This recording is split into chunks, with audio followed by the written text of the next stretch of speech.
दोस्तों मेरा आपसे एक सवाल है, क्या आप मुझे बता सकते हैं कि 2019 में स्कूटर सेल्स में भारत में कौन सी कंपनी नंबर 1 रही? हम जब सड़क पर निकलते हैं तो हमें हर तरफ होंडा एक्टिवा ही दिखाई देती है। एटलीस्ट मेरे शहर का तो यही हाल है। तो क्या बोलते हैं, होंडा को मान ले नंबर 1? भैया मानना ही पड़ेगा, क्योंकि डेटा भी यही बोलता है। मैं वीडियो में आगे बढ़ने से पहले आपको बता दूं कि इस डेटा की मैं कोई पुष्टि नहीं करता और ये सारा डेटा अप्रॉक्सीमेट है।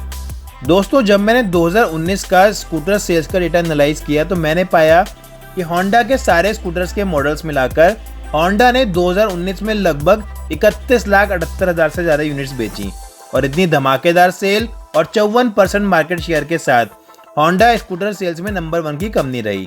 भारतीय मार्केट में होंडा के 5 स्कूटर्स आते हैं, 30-40 मॉडल्स के साथ एक्टिवा और बाकी 4 मॉडल्स हैं डियो, एविएटर, ग्रेजिया और क्लिक। 2019 में दूसरे नंबर पर रही 19% मार्केट शेयर और 11,21,000 प्लस सेल्स के साथ टीवीएस के पास भी स्कूटर के 5 मॉडल्स हैं, जुपिटर, एंटॉर्क, स्कूटी पेप, वेगो और जेस्ट। तीसरे नंबर पर रही 12% मार्केट शेयर और 6,78,000 प्लस स्कूटर सेल्स के साथ सुजुकी, जिसके पास स्कूटर के सिर्फ 2 ही मॉडल्स हैं, एक्सेस और बर्गमैन, और वो भी 125 सीसी के। चौथे नंबर पर 9% मार्केट शेयर और 5,05,000 प्लस सेल्स के साथ हीरो, जिसके पास स्कूटर के 4 मॉडल्स हैं, मेस्ट्रो, डेस्टिनी, प्लेजर और डुएट। पांचवें नंबर पर 5% मार्केट शेयर और 2,87,000 प्लस सेल्स के साथ यामा, 3 स्कूटर मॉडल्स के साथ, फैसिनो, रे और अल्फा। छठे नंबर पर सिर्फ 1% मार्केट शेयर और लगभग 70,000 सेल्स के साथ पियाजियो, 3 स्कूटर्स के साथ, वेस्पा, एप्रिलिया 125 और एप्रिलिया 150। और 7वें नंबर पर ना के बराबर सेल्स के साथ महिंद्रा, जो बेच रहा है अपना स्कूटर गस्टो। अब अगर आप 2018 और 2019 के स्कूटर मार्केट शेयर को साइड बाय साइड रखकर देखेंगे तो आप यहां पर एक बहुत ही इंटरेस्टिंग बात पाएंगे। वो मजेदार बात यह है कि सुजुकी का मार्केट शेयर 2018 में था 8%, जो 2019 में बढ़कर हो गया है 12%। तो यहाँ पर सुजुकी ने 4% मार्केट शेयर में जंप लगाई है। साथ ही साथ टीवीएस ने भी मार्केट शेयर में 1% की बढ़ोतरी की है। अब सवाल आता है कि वो परसेंटेज घटी कहाँ से। हीरो मोटोकॉर्प ने खोया 2% मार्केट शेयर और साथ ही साथ 2% होंडा का भी मार्केट शेयर गिरा और 1% यामा का। हालांकि पियाजियो का मार्केट शेयर सेम रहा 1% और महिंद्रा की तो मैं क्या ही बात करूं। चलिए जल्दी से इन कंपनीज की इंडिविजुअल परफॉर्मेंस भी देख लेते हैं। सबसे पहले बात करते हैं सुजुकी की। 2019 में सिर्फ सुजुकी की ओवरऑल सेल्स बढ़ी है, यानी पॉजिटिव में रही है।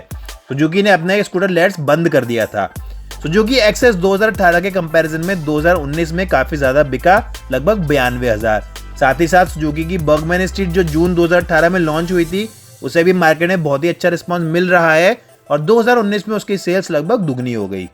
बात करें टीवीएस की, तो हालांकि टीवीएस की ओवरऑल सेल 2018 के कंपैरिजन में घटी है। जुपिटर, पेप और वेगो को सबसे ज्यादा झटका लगा है। जैस लगभग उतना ही रहा, मगर एंटॉर्क को मार्केट से बहुत ही ज्यादा अच्छा रिस्पॉन्स मिला है और उसकी सेल्स काफी बूस्ट हुई है। मगर ओवरऑल टीवीएस का मार्केट शेयर बढ़ा। चले होंडा की तरफ, तो 2018 के कंपैरिजन में एविएटर और ग्रेजिया की सेल लगभग आधी हो गई है और एक्टिवा की सेल्स जबरदस्त टूटी है। डियो भी पहले से थोड़ा सा कम बिका और क्लिक की तो मैं बात ही क्या करूं। चौथी कंपनी है हीरो। तो हीरो की ओवरऑल सेल्स भी काफी घटी है, लगभग 2,85,000 यूनिट्स कम 2018 के कंपैरिजन में, जिसमें मेस्ट्रो और डुएट को सबसे ज्यादा नुकसान हुआ। थोड़ा सा प्लेजर भी कम बिका, मगर डेस्टिनी की सेल्स में जबरदस्त बम्प रहा। बात करें यामा की, तो ओवरऑल यामा की सेल्स भी गिरी है और इसके तीनों मॉडल्स फैसिनो, रे और अल्फा पहले से काफी कम बिके। और लास्ट में चले पियाजियो की तरफ, तो पियाजियो की सेल्स भी घटी है, जिसमें इसके 150 सीसी के मॉडल्स गिरे, मगर 125 सीसी के स्कूटर को बम्प मिला। तो अब मेरा यहाँ पर एक दूसरा सवाल आता है, सुजुकी का मार्केट शेयर 2019 में इतना ज्यादा क्यों बढ़ा और साथ ही साथ टीवीएस की भी ग्रोथ क्यों हुई। और तीसरा सवाल, क्या कारण रहा कि बाकी कंपनीज का मार्केट शेयर घटा। तो एक एक करके बात करते हैं कि मुझे क्या लगता है ऐसा क्यों हुआ होगा।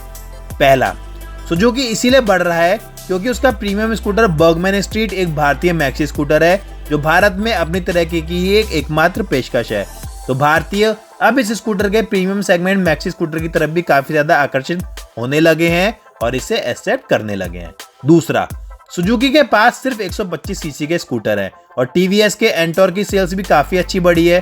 तो इसका मतलब लोगों की पसंद अब 125 सीसी की तरफ ज्यादा बढ़ रही है और वो माइलेज से बढ़कर शायद पावर की तरफ भी कदम बढ़ाना चाह रहे हैं और इसीलिए एक्सेस की सेल्स भी 2019 में काफ़ी इंक्रीज हुई है।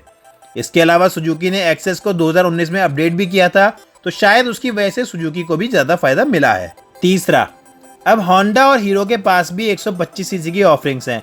एक्टिवा 125, ग्रेजिया, डेस्टिनी और मैस्ट्रो 125। एक्टिवा 125 और मैस्ट्रो 125 की सेल्स स्टैट्स सेपरेटली हमारे पास नहीं है और ग्रेजिया की गिरी हुई सेल्स स्टैट्स आपने ऊपर देख ली और डेस्टिनी को हालांकि यहाँ पर बम्प मिला है। तो होंडा के 125 सीसी के स्कूटर शायद पिछले पॉइंट का अपवाद हो सकते हैं, मगर डेस्टिनी की सेल्स पिछले पॉइंट को सपोर्ट कर रही है। चौथा, सुजुकी और टीवीएस दोनों को अपनी नई ऑफरिंग्स बर्गमैन और एंटो की वजह से काफी अच्छी ग्रोथ मिली है।